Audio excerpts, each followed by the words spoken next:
absolute Green Lantern is so amazing. I love this issue because it basically gives us so much context to what's going on. So, for those of you guys who haven't really been keeping up, not a whole lot's happened so far. It'll be huge now, but up until this point in time, all we really had was Abin Sur, basically the guy who traditionally turned Hal Jordan into the Green Lantern after bypassing Guy Gardner. But within the Absolute Universe, it's a whole different ballgame, because Abin Sur showed up here and then basically constructed this giant green dome around the town, and you had guys like John Stewart, and you have Kyle Rayner, and you have Guy Gardner, and you have Hal Jordan, among a handful of other people. But seemingly, when this dome happened and then Abin Sur showed up, a variety of people started attacking him, and essentially they were all killed, right? So you only have a handful of people left in the town. One of the things that John Stewart had figured out is that seemingly gold, or the color yellow, is not impacted by the power of the Green Lantern. And so that's why the question is asked by Todd. He says, "What are you mooning over there?" And John just holds up and says, "A gold ring." And he says, or rather, electroplated tin, likely no real gold in it. I think it used to be an earring, or at least part of one. I found it in the road yesterday. And of course, Todd asks, like, why would you be carrying around somebody's earring?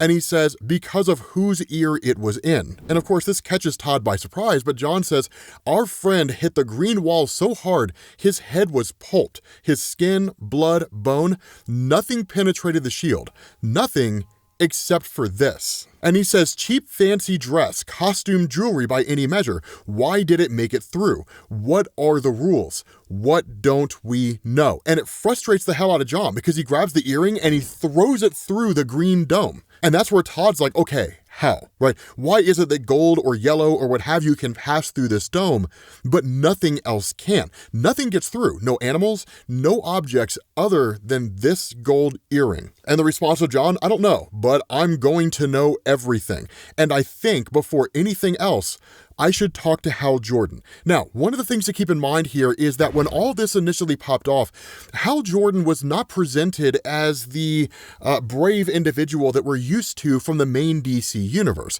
I wouldn't go so far as to say he was a coward, but I will say, like so many people, he panicked. So much so that he tried to shoot Abin Sur. Now, he was warned by John Stewart, that's a bad idea. For all you know, he could take your hand. And then what ended up happening is that after all that had popped off, Hal Jordan had just shown up with a black hand. And so what you have are kind of two stories happening at the same time, which is to say you have what's happening right now with Sojourner talking to Hal Jordan, who has a black hand.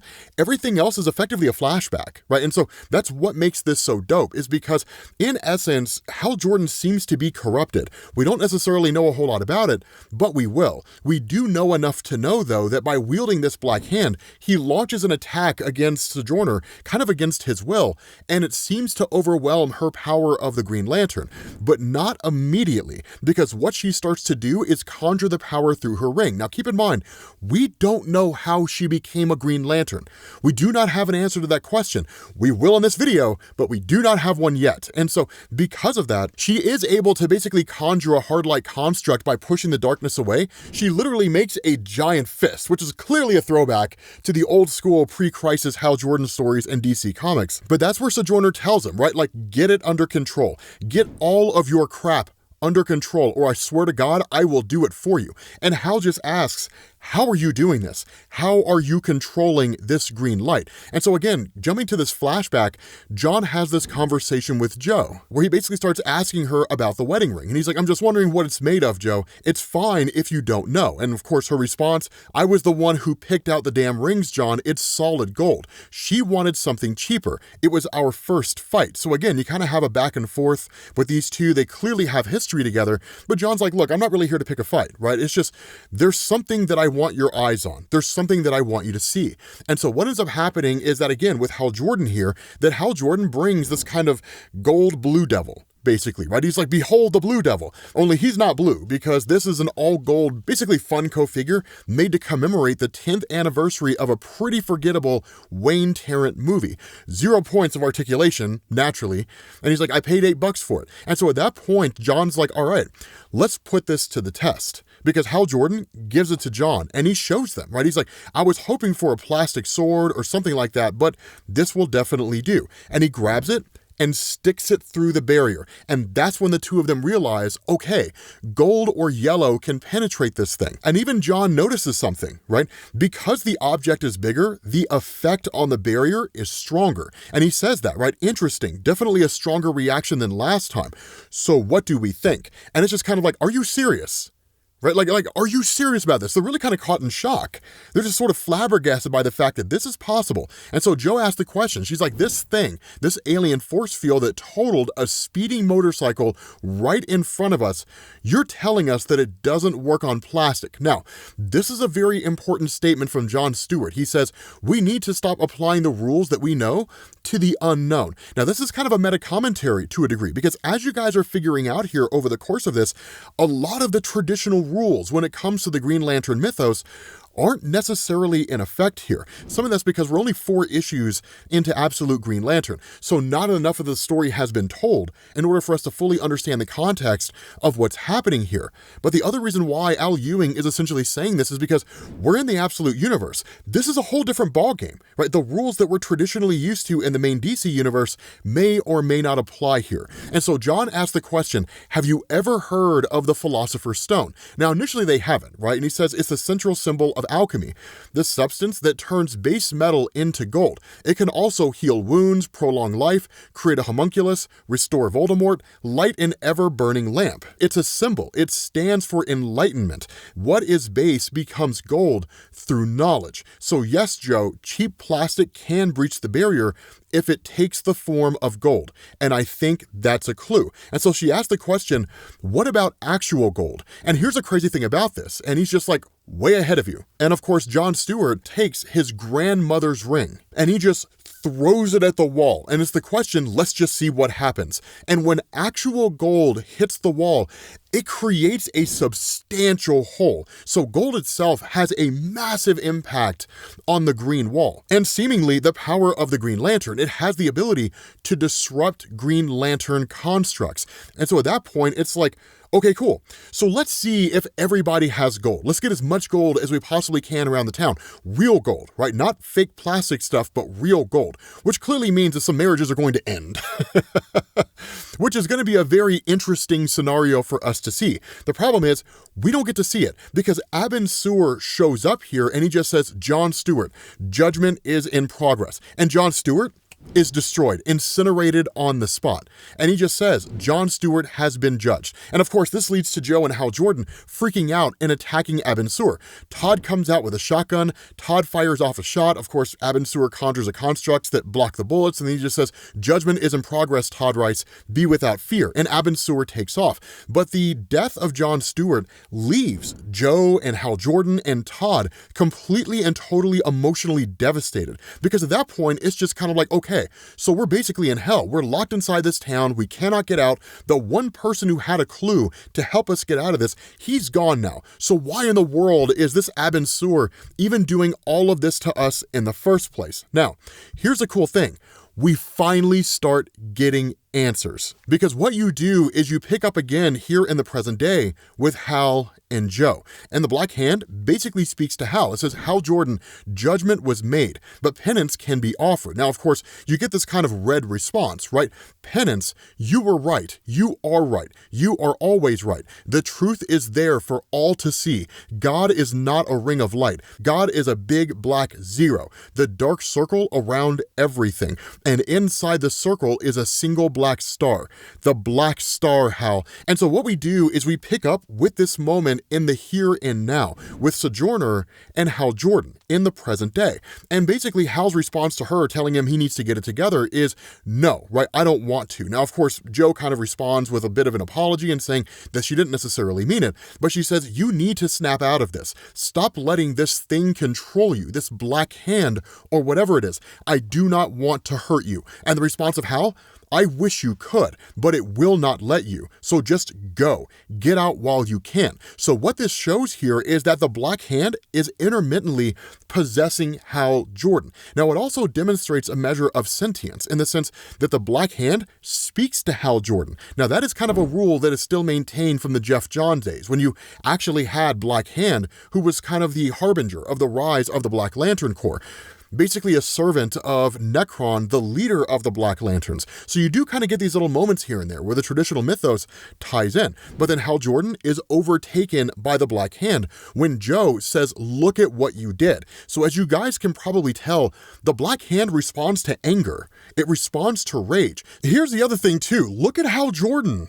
Look at the way he looks. I'm really hoping here that what's happening is he's channeling the black and the red aspects of the emotional spectrum, right? Death and rage. Clearly he's pissed off, so the rage aspect makes sense, but we don't know how much of this is due to simply just the darkness and how much it's due to any other thing. It's also entirely possible here that instead of having an actual emotional spectrum the way that we're used to, love and compassion and hate and all that kind of stuff, that instead you simply just have positive versus negative. That kind of seems to be what this is, but again, I could be wrong. And so the question that Hal asks is, what happened to Evergreen Joe? And that's when you jump back to the city. And you get this kind of conversation between Todd and Hal and Joe, where Hal is talking about actually shooting Abin Sur. Because one of the things that he had realized in the conversations with John, right, the idea that gold passes through the barrier, that sure, Abin Sur creates these green barriers in order to prevent himself from getting shot.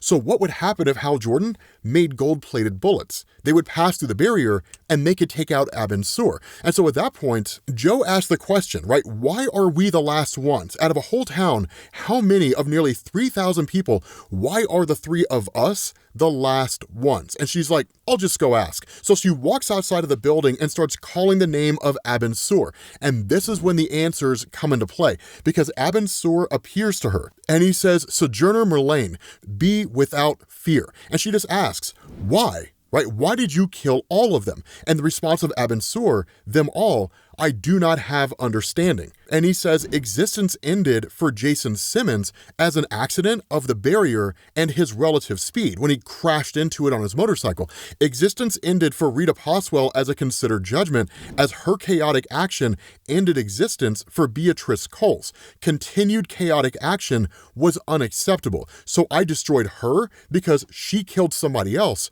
in trying to kill me. But Sojourner doesn't really understand. She's like, no, I saw it happen, right? You can't just pretend that you didn't kill these people. You murdered John in front of us. You killed Guy, this whole town. You disintegrated all of them. And now you're pretending that you didn't. And the response of Abin Sur, Sojourner Mullane, no other existence has ended as an action of this Abin Sur. And that's where she puts it together. And she's like, wait, they're alive. Is that what you're saying? And he says disintegrated, taken apart, broken into constituent molecules, strong implication of end state. Have understanding that did not occur. Guy Gardner, John Stewart, Abigail Cable, and 2,809 other existences have not ended. They exist in Oa. They are within the Omega Alpha. They are in the second stage, and judgment remains in progress. Now, here's the crazy thing, because once you start to decipher what Abin Sur is actually saying, when Abin Sur appears to someone and says, be without fear, he's not judging them and saying, are you without fear? He's saying, do not be afraid. It's cool. It's just this amazing recollection. It hit me like a ton of bricks when I figured it out. I was like, wow. Because they're all being converted into Green Lanterns. Because Sojourner asked the question, tell me what that means. What judgment? The second stage of what? If you've taken them somewhere, can you bring them back? And the response of Abin Sur, continued existence must be within light. Judgment must be made. I am the Abin Sur. Ain must be selected. Ain Rao, Ain Sur, Ain R. Initiates must be selected. Initiates against the darkness.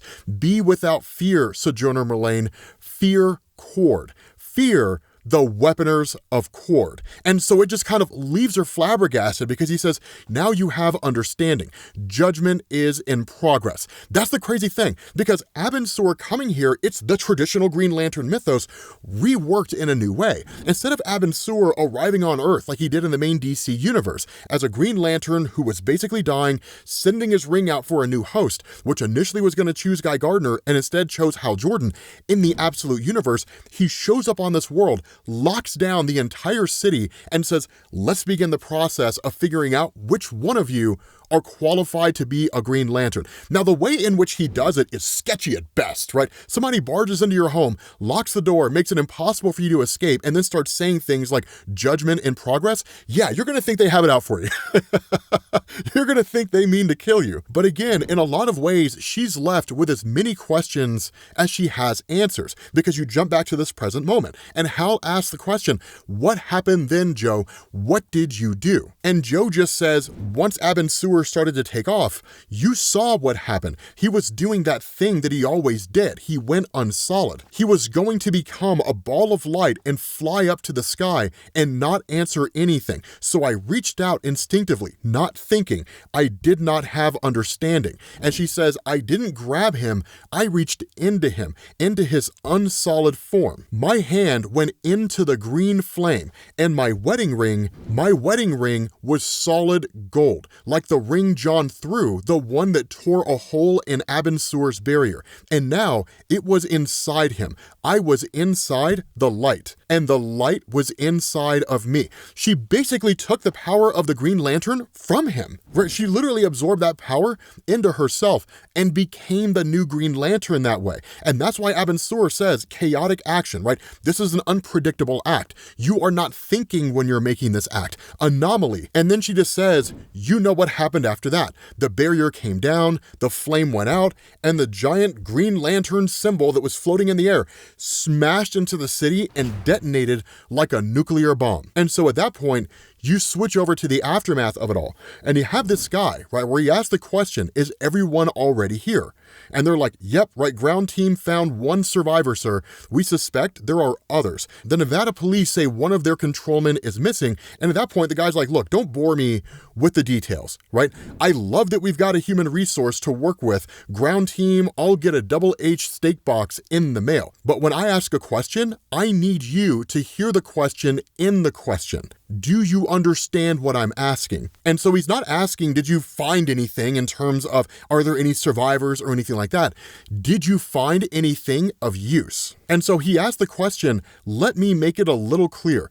Just how badly did Morgan screw us with that emergency broadcast? Am I about to see any sticky fingerprints from Lazarus? So again, we're getting elements from other Absolute titles. Lazarus, of course, being the organization that employs the Peacemakers in the Absolute Superman comic. And she just says they may have the knowledge, but with their ongoing situation, basically Superman, they could not get ahead of us on a response. And that's where he's like, that's exactly what I wanted to hear, because it means we're the first with boots on the ground. We've got our own little Gateway City event happening right here in Nevada. So what's basically going on here in the Absolute universe on a broader scale?